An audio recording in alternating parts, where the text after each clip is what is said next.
My name's Kylie. We're going to go through the valgus stress test.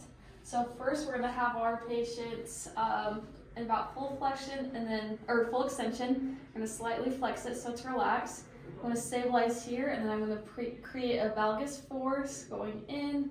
As we're doing this, we're looking for laxity, and then we can test bilaterally as well.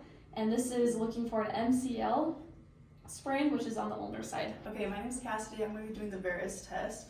So with this test, you want to have kind of like a valgus, just slightly, like full extension, but slightly bent at the elbow. And what you're going to do is you're going to push outwards towards the LCL. So you're testing for laxity on that side. Okay, my name is Alex, and now we're going to do the passive lateral epicondylopathy test. So for this one, we're just going to have our patient have their arm out, and then we're going to push down, and we want to stretch these wrist extensors right here. And if there was any pain, that would be a positive sign. And this is testing for lateral epicondylopathy and tendinopathy. This next test that we're going to do is the active lateral epicondylopathy test.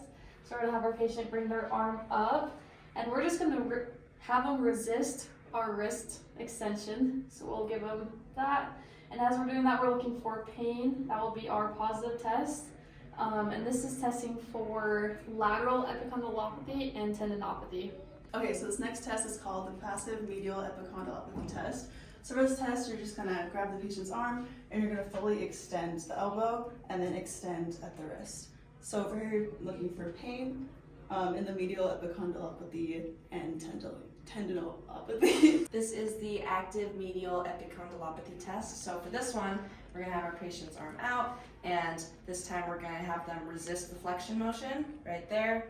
And if they have any pain during this, that's a positive test, and this is testing for medial epicondylopathy and, again, tendinopathy.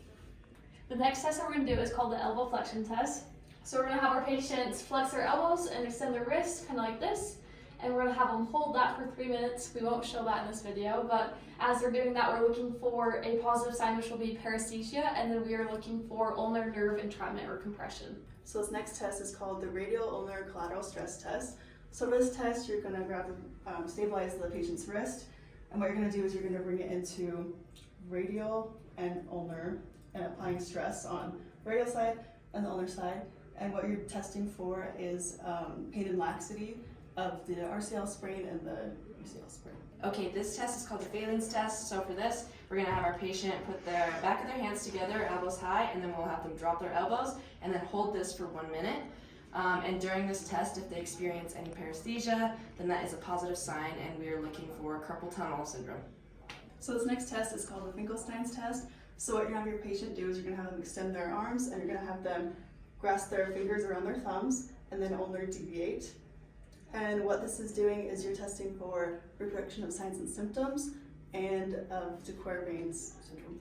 This next test that we're going to do is called the varus and valgus stress test. This is going to be for the fingers. So we can do any joint that has a collateral ligament, so the MCP, PIP, or DIP. So for example, for a valgus stress test for a medial collateral ligament, we're just going to stabilize and then create that valgus force going in. And likewise, we can do varus for the lateral collateral ligaments going out just like that. And here we're testing for laxity, which will be a positive sign, and this is for any collateral ligament sprains. Okay, this last test is called the trigger finger test. So we're going to have our patient put their palms out, and then they're going to flex and extend their fingers one at a time. And if their fingers lock up at all, or if there's a painful nodule, then that's a positive test.